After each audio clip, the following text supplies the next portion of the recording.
Hello everyone, welcome to the video, and today we're going to be talking about how to play the Invisible Woman, or Sue Storm. This is going to be an advanced guide, so I'm not just going to be going over her abilities and reading what you guys can already read. And if you guys enjoy this video or find it helpful in any way, make sure to drop a like as well as a sub to the channel. I'll also be putting my Twitch link in the description as well as a pinned comment, so you can follow me there as well. So we are going to look at her abilities first. So the first one is her left click. The one thing to note about this is that it not only heals, but it does damage, and it pierces enemies. So what does this mean? It means that you can heal multiple teammates at a time, as well as doing damage to multiple enemies at the same time, which makes her especially good at healing frontline or your tank, because not only are you going to heal your tank, but you're most likely going to do some damage to their frontline as well. Next up, we have her ultimate. Her ultimate is a large AoE ability. It is a massive heal over time, and also anyone in the ability will be invisible to anyone that is outside of it. So if there's an enemy outside of the circle, they will not be able to see anyone inside of it, and if they enter the circle, they will be slowed. Next up, we have her shift ability. This is similar to Sojourn's ability. It is basically a small AoE ability that does damage and pulls in enemies. Next up, we have probably the best part of her kit in my opinion, which is her E ability. It is capable of pushing enemies back and doing a little bit of damage, as well as pulling enemies in and doing a little bit of damage as well. The range on this is spectacular. It's about 30 meters, which is just crazy. I feel like it needs a nerf already, but we'll see. Next up, we have her V ability, which is just her melee, and she has a special melee where the third cast of her melee will actually knock back enemies. And then we have her space, which is a double jump. She has a double jump, which will make her invisible. You will actually be able to passively heal as soon as you turn invisible, so this is pretty solid for that. Then we have her right click, which is a guardian shields. This is going to put a shields in front of whoever you put it on, and it will also passively regen their health. It goes in the direction of wherever they're looking, so if they turn around real quick and then you put it down, it will be pretty much useless, so it can be a little bit wonky at times. And then her passive is she will go invisible after being out of combat for a certain amount of time, and whenever she's invisible, she will regen health, which is actually her only way to heal herself. And then her team up ability is with all Fantastic Four members, and she just gives them a small shield. So now I'm just going to throw some gameplay on in the background, and we are going to talk about how you're going to play this hero. So the first thing I want to talk about is just your playstyle and positioning.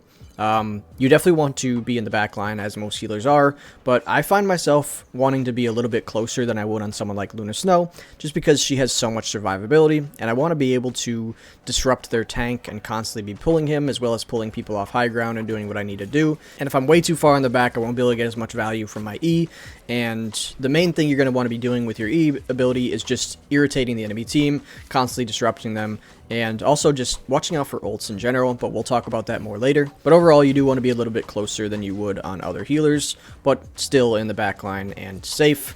Now we're going to be talking about some of her matchups, who she's good against, who she's not so good against. The one bad matchup I noticed immediately was Groot. His walls could be very, very difficult to play around, just because you're not going to be able to heal your tank as much. You're not going to be able to get as much value from your E ability. So Groot is a really bad matchup for her for sure, but it's one of the only bad matchups that I found. She tends to have a lot of really good matchups, it seems. One of the main ones I noticed immediately was she's really, really good into Doctor Strange. She's able to disrupt his ult. She can constantly be pulling him forward and getting him out of position, and she can pull enemies through his portal. She just does so much to disrupt Doctor Strange, and he's played so much. He's widely known as pretty much the best tank in the game, so that is very, very good. And she's also really good into most DPS, because she's really good against dive. Black Panther, for example, she can push him away during his dashes and displace him, making him miss his dashes most of the time. And once a Black Panther misses his dashes, obviously his entire combo is out the window and he's pretty much dead in the water. So she's very good against him if you can hit your pushes on him mid-dash. But also she has the jump away ability, so even if you miss your push or pull on anyone that's diving you, you always have the ability to jump backwards. And if they're not diving you specifically, but your other healer, you can always push them away still. And that's why she's just really good against dive.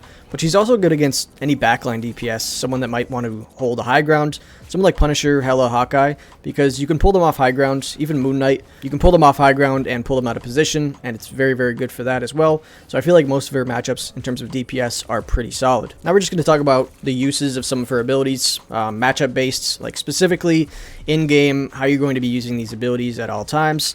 And the first one we're going to talk about is her shift ability. This is the AoE, the small AoE one that pulls in enemies. A lot of times I like to just send this at their front line, their tank. It kind of pulls them in a little bit, and if he tries to back up out of it, you can pull him back into it, and it does a little bit of damage. And And obviously, if they have 2 tanks, they're both going to be taking damage. If they have more frontline DPS, they're going to be taking damage as well. So I just like to constantly be throwing it out at them. But also, you can use it if they have enemies on high ground. You can use it to kind of force them off the high ground. It's very good for that as well, especially if they have like an annoying Hela all the way back.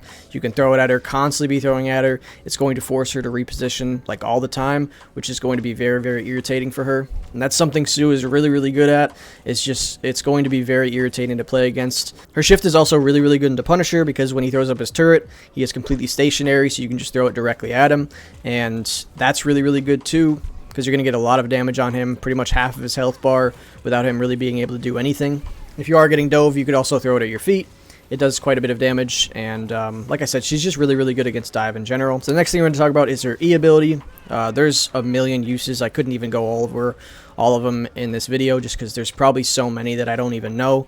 But in this video, I have a couple clips of me against Strange. You can disrupt Strange ult very well by pushing him away.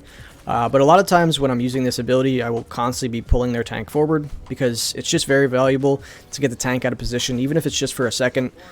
Because just for example, if you had a group and you pulled their Doctor Strange into you, and the group put up a wall, now he's walled off and he has a really, really high chance of dying. It's also on a really short cooldown, so you're able to just pretty much spam it and constantly be displacing the tank, which is very good.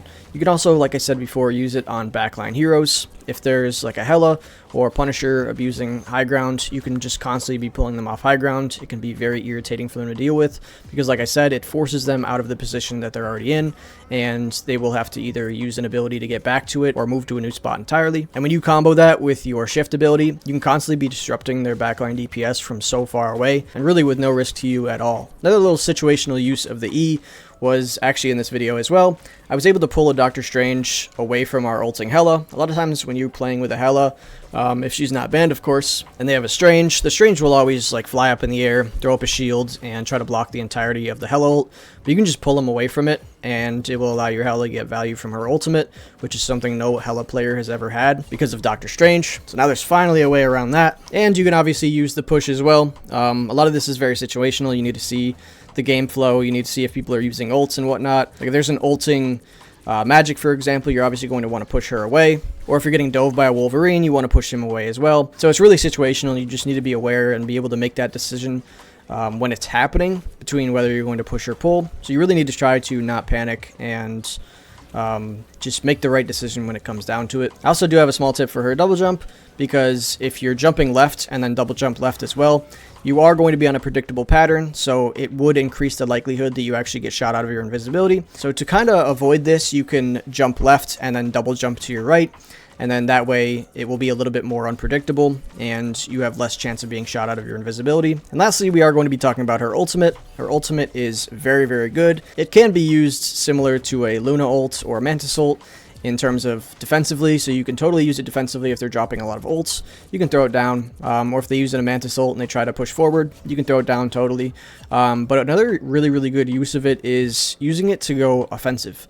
And what I mean by this is if the enemy is holding a choke and you put the ult down like right next to the choke, chances are the enemy is not going to want to push through that to try to get into your ult and be able to see everybody. So they're gonna play back, and your entire team is gonna be completely hidden, and you will be able to take chokes that way. It's very valuable for that, and obviously the healing that you get inside of it is an insane amount. So you can use this ult both defensively and offensively. It's a very, very good ult.